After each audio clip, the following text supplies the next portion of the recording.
I was just messing around with different ways to make a fire starter. So I thought I'd show one of my methods. First off, just heat up the wax to get it melted.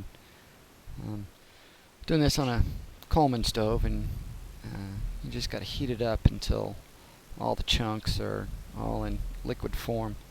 But you can't get it too hot, and I'll explain why a little later. Got to be really careful because if wax falls on the flame, it'll flame up like you can see here. I usually just keep kind of heating it really slow. I've got the Coleman stove turned down to its very bare minimum, just to heat it really slowly. To help speed it up, I usually cover it something metal. Here I've just got my metal crucible for melting aluminum, and it fits over it nicely so it contains all the heat. Next I take a cupcake tin. I got this one from a garage sale in the free bucket, and I just fill it up with either sawdust or wood shavings like I have here. When I was cutting some firewood, noticed some nice good piles of chips from the chainsaw, so it's just what I'm using, and I'll fill it up halfway, a little over halfway, and get it all even, patted down, and to get ready to pour in the wax.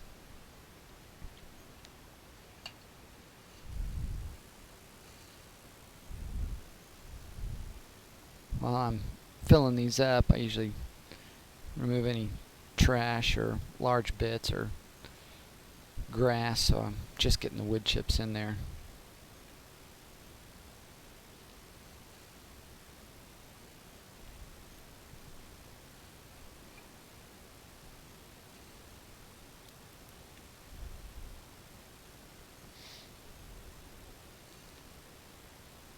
And just a reminder, don't try to steal your cupcake tin from your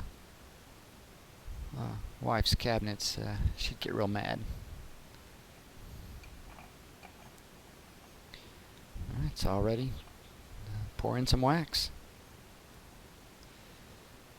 I mentioned earlier, if you get the wax too hot, it actually bubbles and boils, and it doesn't usually work quite well. While doing some testing, I found out that an optimum temperature is about between 170 and 180 degrees. Here it's too hot. You can see how it bubbles. What it actually does is it doesn't sink all the way to the bottom, and it bubbles up the chips and creates a lot of air bubbles. So I've cooled the wax down a little bit, and it's actually too cool right now. It's just warm enough that this first one that it soaks in okay, but I can tell it's kind of too cool. So I'm letting it cool down just a little bit more so you can see what happens when it's actually too cold. See how it just kind of sits on top? That lets you know that it's actually too cool, and then it actually doesn't soak all the way down to the very bottom and totally encase all the chips in wax.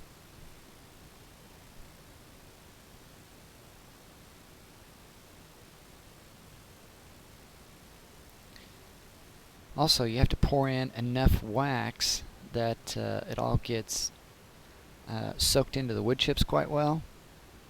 Here I'm going to short these next few on purpose so I can show you what it looks like after the wax is hardened. But then again, it's actually too cool for one, and I'm not pouring in enough wax. I know that it's pretty cool, so I'm going to switch to my glove so you can see me pour it in a little bit better. These next ones, I'm really going to short it on the wax. You can see how it doesn't soak in right away. It sits on top. That lets you know that it's actually too cool. Like I said, just my experimenting around, I found a good optimum temperature where it's not too hot and not too cold is, between 170, 185 degrees.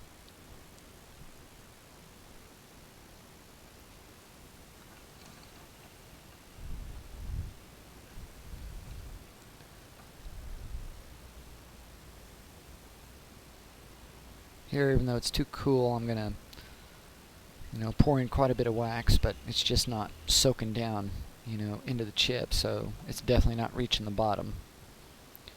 So these will still work, they're just not going to use all the wood chips. So now I've reheated up the wax, and on these last two I'm going to hopefully show you what it looks like when you pour it in, how it soaks in to the wood chips really nicely, and it soaks all the way down without them bubbling up.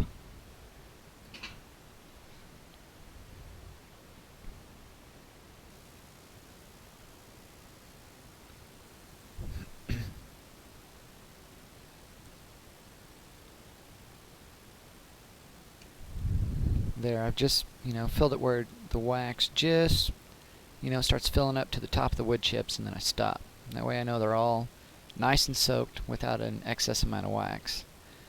I will usually then take some dryer lint and put it on top for something to light.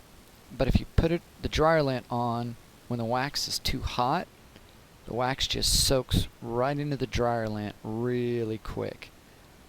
You actually don't want the wax to soak into the dryer lint. It makes it a lot harder to light. So a lot of times what I'll do is I'll just stick another dry piece on. You don't want to wait till the wax is too cool though, because you want the dryer lint to actually stick to your fire starter cake.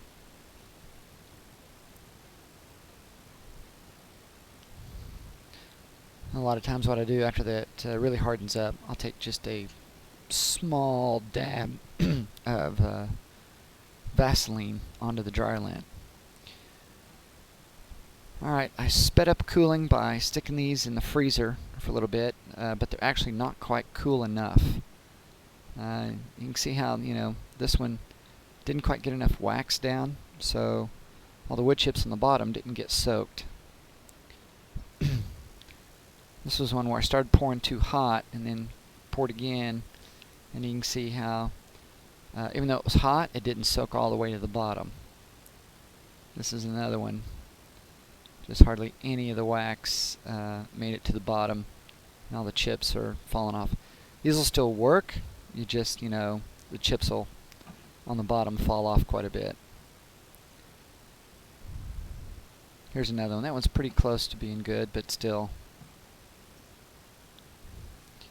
When you short it on the wax, don't get enough wax in, it doesn't soak all the way to the bottom and encapsulate the wood chips. These next few are really shorted, so hardly any of the wood chips got encapsulated in wax.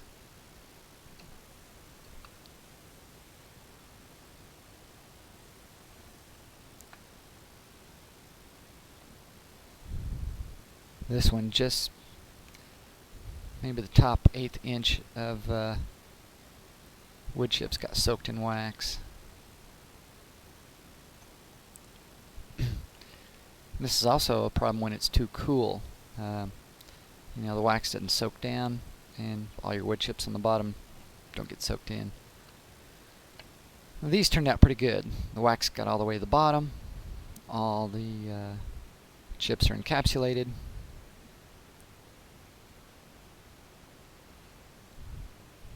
I shorted this one on wax just a little bit, but not too bad. Just the very, very bottom wood chips didn't get wax.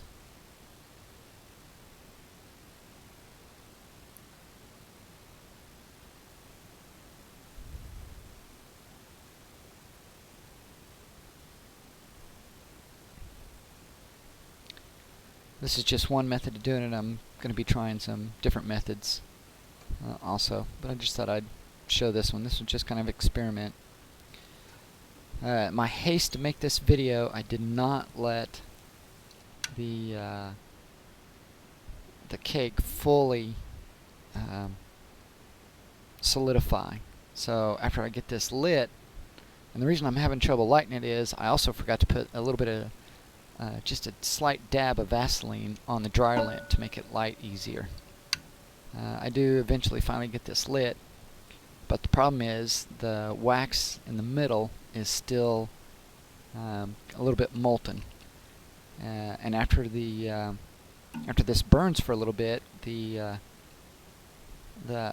outside solidified wax lets that inner wax just run right out. I don't normally have that problem when I totally let the wax solidify. It all stays right there and I get no excess out. So I'm going to time this, and I'm actually going to speed up when I turn the timer on. I'm going to kick it into high gear and speed up the video if I don't knock over my timer to let you see how long they burn for. On average, they burn for about 15 minutes, which is plenty of time to get a nice load of firewood started. So as you can see, all that liquid wax in the middle just ran out. Normally it doesn't happen when it's all solidified.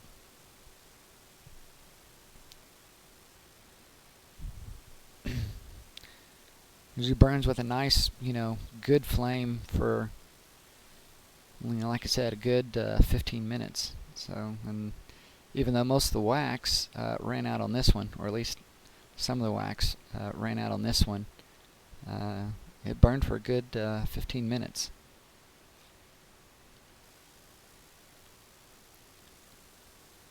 This is about 10 times the normal speed.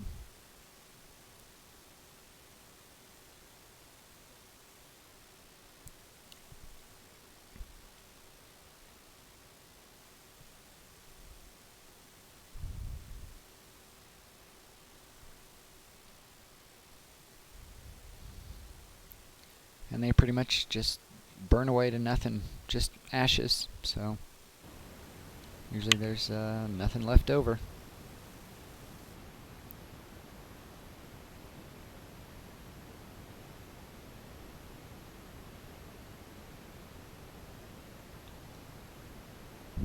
And it's just about done, so that a little over 15 minutes. So